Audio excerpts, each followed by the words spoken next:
मध्य प्रदेश में पहली कहानी है मध्य प्रदेश के नर्मदापुरम से। नर्मदापुरम में एक गांव है, नाम है बरखेड़ी। और इस बरखेड़ी गांव में 19 तारीख को मतलब 19 सितंबर को, इसी महीने की बात है, 19 सितंबर 2025, एक बड़ी हैरान करने वाली घटना हुआ ये कि गांव में एक बच्ची अपने बरामदे में, जो बच्चियों के लिए झूला बना हुआ होता है या बच्चों के लिए, उस झूले पे वो बच्ची सो रही थी और आंगन में उसकी माँ बैठकर बर्तन साफ कर रही थी। घर के बाकी लोग अपने अपने कामों में लगे हुए थे। थोड़ी देर बाद जब माँ बर्तन वगैरह साफ करने के बाद अपनी बच्ची के पास, उस झूले के पास आई, तो माँ ने देखा कि बच्ची झूले में नहीं है।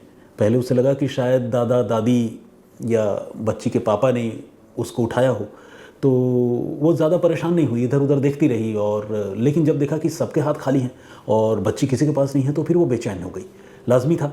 अब उस महिला ने घर वालों को बताया कि बच्ची कहाँ है, तो घर वाले भी हैरान हो गए क्योंकि बच्ची किसी के गोद में नहीं थी और किसी ने उसको झूले से नहीं उठाया था।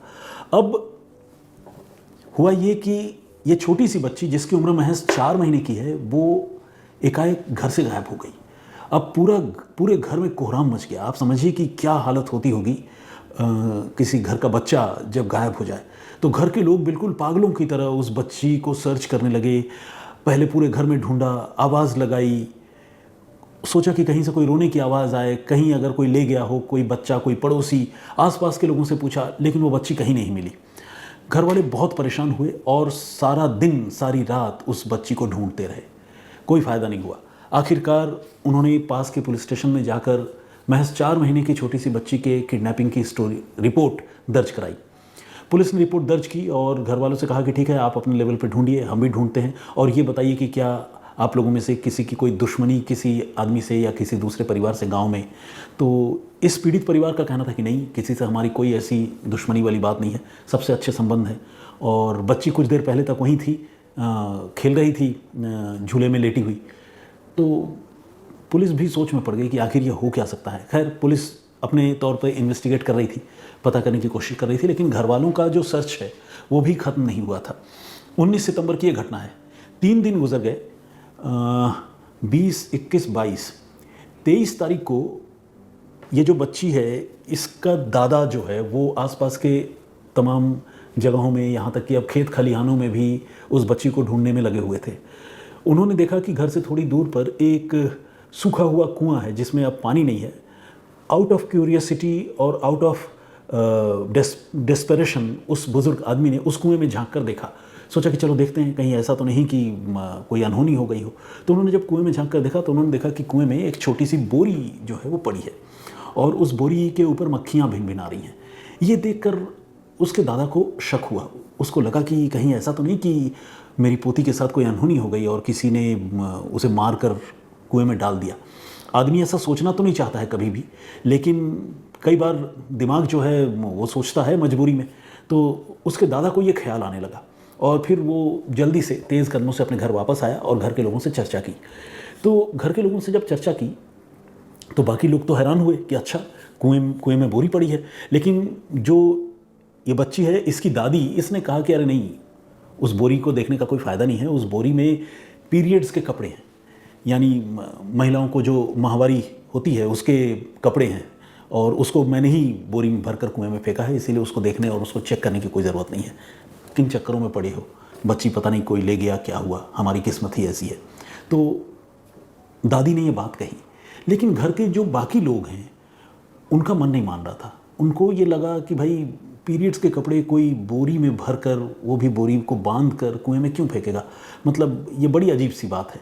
इससे पहले भी तो महिलाओं को, मतलब उस परिवार की महिलाओं को भी पीरियड्स आते होंगे, तो अचानक इस तरह से बोरी में भरकर कपड़े फेंकना, और इतना सारा कपड़ा फेंकने का क्या लॉजिक हो सकता है? तो घर के लोग जो है वो माने नहीं। खासकर जो बच्ची का दादा है वो कन्विंस नहीं हुआ, बच्ची का पिता भी कन्विंस नहीं हुआ। माँ के मन में तो चिंता शंका होती ही है। तो सारे लोगों ने तय किया कि नहीं, चलो उस बोरी को निकाल कर देखते हैं। सारे लोगों ने बड़ी मशक्क़त की और उस बोरी को कुएं से बाहर निकालने में कामयाब रहे। और जब बोरी को बाहर निकाला, उसी वक्त उस बोरी के वज़न से उन लोगों को एहसास हो गया कि इस बोरी में शायद किसी की लाश है। और जो डर था वही बात निकली। जैसे ही बोरी खोली गई, उसमें से 4 महीने की पोती की लाश आंखों के सामने थी। पूरा परिवार गहरे शोक में डूब गया, वो बुरी तरह से रोने लगे। और अब पुलिस को इत्तला दी, पुलिस आई, पुलिस ने उस बच्ची की जो लाश है उसको बरामद कर लिया और पोस्टमार्टम के लिए पुलिस लेकर गई। यकीनन ये मामला कत्ल का था, वरना बच्ची झूले से अचानक गायब कैसे हो जाती और बोरी में कैद होकर उसकी लाश कुएं में कैसे पहुंचती। तो जब पोस्टमार्टम किया गया तो पोस्टमार्टम से पता चला कि बच्ची की मौत जो है स्मॉदरिंग से हुई है, यानी सांस रोके जाने की वजह से हुई है। और उसके गले में एक तौलिए का 24 सेंटीमीटर का टुकड़ा भी जो है वो फंसा हुआ मिला, यानी उसको अंदर जो है इंसर्ट कर दिया गया था। अब ये एक ओपन एंड शट केस है, आप समझ सकते हैं। जब बच्ची की दादी उस बोरी को बाहर निकालने से रोक रही है और उसके पीछे एक अलग लॉजिक दे रही है, और बोरी निकालने पर जब उसके अंदर से पोती की लाश बरामद हो रही है, तो ये क्लियर कट केस है कि दादी जो है वो लोगों को गुमराह कर रही थी। क्यों कर रही थी? तो पुलिस को जब ये कहानी पता चली तो मीना बाई नाम की उस बुजुर्ग महिला को पुलिस ने गिरफ्तार कर लिया और उससे फिर सख्ती से पूछताछ की। उसने अपनी ही पोती को अगवा करके उसका दम घोंट कर उसकी जान लेने की बात कबूल की और ये कहा कि वो घर में लड़की के जन्म से जो है वो बहुत नाखुश थी। वो चाहती थी कि उसे पोता हो, और जब बहू जो है वो पोते को जन्म नहीं दे सकी तो बहू से भी वो नाराज़ थी और इस बच्ची से तो खैर उसको शिकायत थी। और इसी शिकायत और नाराज़गी और गुस्से में आकर उसने अपनी ही पोती को अगवा करके उसकी सांस रोककर उसकी जान ले ली थी। ये थी कहानी। पुलिस ने दादी मीनाबाई को गिरफ्तार कर लिया। पूरा परिवार अब सदमे में है और सारे लोग मीनाबाई से बहुत नफरत करने लगे हैं। लेकिन ये कहानी अपने आप में इस बात का सबूत है कि किस तरह से लोग आज भी जो है वो बेटियों को लेकर उनकी सोच नहीं बदली है। ज़ात पात की बात हो या लैंगिक भेदभाव की बात हो, जिसे जेंडर बायस हम कहते हैं, वो ऐसी चीज़ें हैं। मुझे लगता है कि हमारे समाज में इन बुराइयों और कुरीतियों की इतनी गहरी पैठ है कि लोग चाहकर भी इतनी आसानी से उससे बाहर नहीं निकल पाते। बहुत मुझे लगता है कि अभी कई साल और लगेंगे, एजुकेशन की और बहुत ज़्यादा ज़रूरत है, तब जाकर शायद हम लोगों की सोच बदले और फिर किसी बच्ची का कम से कम बेवजह इस तरह से कि वो बच्ची है इसलिए हत्या कर दी जाए, ऐसी घटनाओं पर रोक लगे। तो ये थी पहली घटना जो बहुत दुखद थी। ओपन एंड शट केस था, लेकिन जिस तरह से उस महिला ने इस मर्डर केस को लेकर घर के बाकी लोगों को गुमराह करने की कोशिश की, वो बड़ा शॉकिंग था। तो मुझे लगा आप लोगों को ये बात बताऊं। अब आइए दूसरी स्टोरी आप लोगों को बताता हूँ। ये जो दूसरी स्टोरी है ये भी मध्य प्रदेश की है। मध्य प्रदेश में एक जगह है खंडवा, आप सबने नाम ज़रूर सुना होगा। खंडवा मशहूर गायक किशोर कुमार जी का मूल घर भी वहाँ पर है। तो किशोर कुमार जी तो अब नहीं रहे, लेकिन उनका घर जो है एक जिसे कहते हैं कि मोनूमेंट के तौर पर वहाँ पर है और आज भी लोग दूर दराज से उस घर को देखने के लिए आते हैं। इसी खंडवा में एक जगह है पदम नगर। पदम नगर बेसिकली एक पुलिस स्टेशन है और इसी पुलिस स्टेशन की हद में एक गांव पड़ता है जिसका नाम है डिग्रिस। तारीख है 22 सितंबर 2025, 22 सितंबर 2025, इसी महीने की बात है। एक दंपत्ति, पति का नाम है महेंद्र और पत्नी है सविता। ये दोनों 22 सितंबर की रात को आनन फानन में बहुत जल्दबाजी में अपने घर से निकले, क्योंकि महेंद्र को अपने पेट में काफ़ी तेज़ दर्द हो रहा था और उसने अपनी पत्नी से कहा कि चलो थोड़ा हॉस्पिटल से आते हैं और पेट में काफ़ी दर्द हो रहा है, इलाज कराएंगे, डॉक्टर को दिखा कराएंगे। तो सविता को लगा कि चलो ठीक है, हस्बैंड अकेला जा रहा है, मुझे ले जा रहा है, चलते हैं। सविता उसके पीछे बैठ गई और दोनों निकल पड़े। लेकिन ये बहुत ही मनहूस वक्त था, मनहूस दिन था। आधे रास्ते में, रात के अंधेरे में, सुनसान रास्ते में कुछ लुटेरों ने पति पत्नी को रोक लिया, उनका रास्ता रोका और उनसे लूटपाट करने की कोशिश की। महेंद्र को उन लुटेरों ने बुरी तरह से पीटा, चोटें आई और उसकी पत्नी जो इस लूटपाट का विरोध कर रही थी, सविता, उसको लुटेरों ने चाकुओं से मारा। चाकुओं से मारने और महेंद्र की पिटाई का नतीजा ये हुआ कि वो दोनों लहूलुहान होकर वहाँ पर गिर पड़े। किसी तरह लोगों से महेंद्र ने मदद मांगी, वहाँ से गुजरते लोगों से, क्योंकि महेंद्र के पास उसका मोबाइल फ़ोन भी नहीं था। इत्तेफाक से मोबाइल फ़ोन इस घटना से 2 दिन पहले ही जो है कहीं खो गया था। अगर मोबाइल फ़ोन होता तो भी शायद लुटेरे लूट कर चले गए होते। तो किसी तरह से महेंद्र ने लोगों को खबर दी या लोगों ने उसको देखा, पति पत्नी को वहाँ पर, और फ़ौरन उनको अस्पताल लेकर गए। अस्पताल ही जा रहे थे, अस्पताल लेकर गए। अस्पताल में ले जाने पर महेंद्र जो है, उसको तो जो चोटें आई थी वो थोड़ी देर के ऑब्जर्वेशन के बाद डॉक्टर ने उसको छुट्टी दे दी। लेकिन जो उसकी पत्नी थी सविता, उसको जो चाकू मारा था, वो चाकू के घाव बड़े घातक साबित हुए और सविता की जान चली गई। हेवी ब्लड लॉस की वजह से उसकी मौत हो गई। अब जब मौत हो गई और लूटपाट के चक्कर में मर्डर हो गया तो मामला पुलिस तक तो पहुंचना ही था। पुलिस तक इस घटना की जानकारी हॉस्पिटल के ज़रिए पहुंची और पुलिस ने इस मामले की तफ्तीश शुरू की। शव को पोस्टमार्टम के लिए भिजवाया गया और पुलिस इंतज़ार करने लगी कि पोस्टमार्टम से अगर कोई और बात सामने आए। तब तक पुलिस ने उसके पति, जो सविता मरी थी, उसके पति महेंद्र से पूछताछ की और पूछा कितने लुटेरे थे, क्या हुलिया था, किस तरफ से आए, क्या बोल रहे थे, क्या लूटा आपसे, ये सारे सवाल पूछे। महेंद्र उन सारे सवालों का जवाब देता रहा और सारे सवालों के जवाब को सुनकर पुलिस को यही लग रहा था कि हाँ, ये घटना लूटपाट की ही है, क्योंकि जिस तरह से पूरा सीक्वेंस महेंद्र नैरेट कर रहा था वो इशारा कर रहा था कि हत्या लूटपाट में हुई है। लेकिन इस बीच जब पोस्टमार्टम रिपोर्ट सामने आई, हालांकि पुलिस को पोस्टमार्टम से पहले ही इस बात का शक हो चुका था, लेकिन पोस्टमार्टम रिपोर्ट ने उस शक पर और एक मुहर लगा दी। हुआ ये कि सविता के शरीर पर चाकू के 45 जख्म मिले, 45 स्टैब वुंड्स। आप समझिए 45 कोई मामूली नहीं, मतलब 1 2 3 4 5 6, अगर मैं अभी 45 गिनती करने लगूं तो शायद बोर होकर आप में से कुछ लोग जो है स्विच कर जाएं।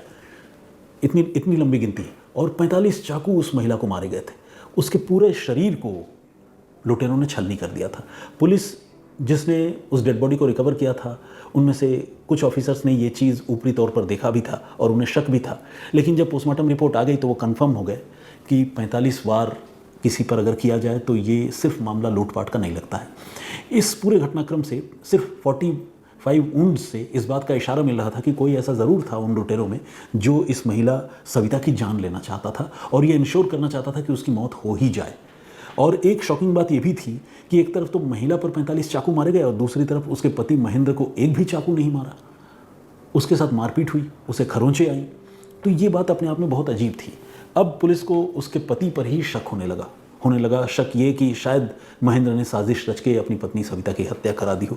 लेकिन पुलिस और कंफर्म होने के लिए पुलिस ने डॉक्टरों से बात की और ये कहा कि आपके यहाँ जब महेंद्र आया था तो उसको जो चोट लगे थे वो तो लगे ही थे, लेकिन महेंद्र हॉस्पिटल के लिए निकला था, उसके पेट में प्रॉब्लम था। आप लोग एक बार, क्या आप लोगों ने स्टमक उसका चेक किया, जांच की कोई? तो डॉक्टरों ने कहा कि नहीं, अभी तक तो नहीं, लेकिन पुलिस ने कहा ठीक है फिर कीजिए। तो पुलिस के कहने पर डॉक्टरों ने महेंद्र का प्रॉपर मेडिकल एग्जामिनेशन किया और मेडिकल एग्जामिनेशन करने के बाद उन्होंने देखा कि उसके पेट में भी कोई प्रॉब्लम नहीं है, वो बिल्कुल स्वस्थ है, भला चल रहा है। ये इस बात की तरफ इशारा था कि शायद महेंद्र ने बहाना बनाकर अपनी पत्नी को उस रात सुनसान रास्ते से ले जाने का फैसला किया था। पुलिस का शक अब यकीन में बदल चुका था। पुलिस ने महेंद्र को पकड़ा और उसकी कायदे से पूछताछ की। आप समझ सकते हैं मैं क्या बोलना चाहता हूँ। और जब पूछताछ की तो महेंद्र ने अपना जुर्म कबूल कर लिया और महेंद्र ने अपने 3 दोस्तों के नाम लिए, हेमंत, आर्यन और राजेंद्र। ये बताया कि इन लोगों को उसने अपनी पत्नी सविता के कत्ल के लिए 5 लाख रुपए की सुपारी दी थी। माफ़ कीजिएगा, 1 लाख रुपए की सुपारी दी थी। अब सवाल यह है कि अपनी पत्नी का कत्ल महेंद्र ने क्यों करवाया? तो इसका सीधा सा जवाब है कि पति पत्नी के बीच रिश्ते अच्छे नहीं थे, दोनों में खूब लड़ाइयाँ होती थी और इस लड़ाई की वजह से ये जो महेंद्र है वो बहुत ज़्यादा ऊब चुका था और अपनी पत्नी को छोड़ने की जगह, तलाक लेने की जगह उसने ये बेवकूफ़ी भरा और आपराधिक फैसला किया कि उसने सोचा कि सविता की हत्या ही करवा देते हैं।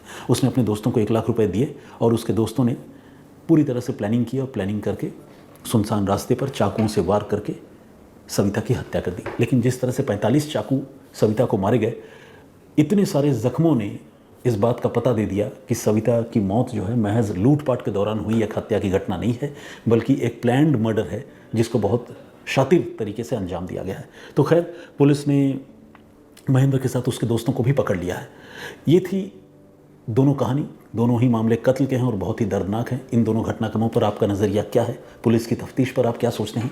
प्लीज़ हमें कमेंट करके ज़रूर बताइएगा।